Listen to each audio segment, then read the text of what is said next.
Hydra fait aux visiteurs l'effet d'une bulle préservée du tourisme de masse et où l'on vit à pied. Elle est le précaré d'une petite élite du monde des arts. Cohen est charmé par un couple d'écrivains australiens, Charmian Clift et George Johnston. Ils sont les princes de la communauté bohème d'Hydra et lui offrent de l'héberger.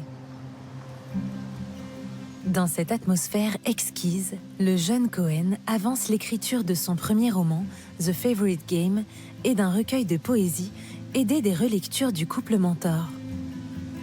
Il découvre une existence rêvée, faite de mots et d'amitié filiale, dans un décor caressé par une brise qu'on dirait de soie et qui dissipe toute angoisse et notion du temps. He dedicated his first Australian concert. Cohen a dédié son premier concert en Australie à ces deux auteurs, en disant qu'il lui avait tout appris. À la fin de leur journée d'écriture, ils descendaient sur les rochers près du port, un endroit merveilleux où nager.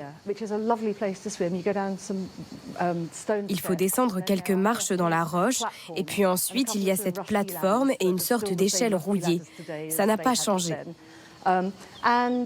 Et vous sautez dans cette eau claire, et donc c'est le genre de choses qu'il faisait.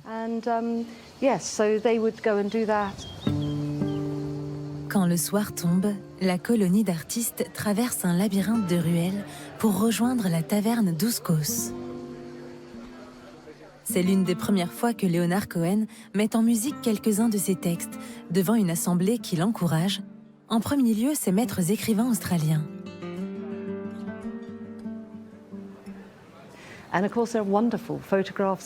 Il y a des photos superbes de ces soirées. La plus connue étant celle où Charmian est assise, sa tête sur l'épaule de Cohen, il chante et toute la communauté cosmopolite de passage est en cercle autour d'eux. Et cette photo vous fait l'effet de vouloir courir dans une machine à remonter le temps pour pouvoir les rejoindre.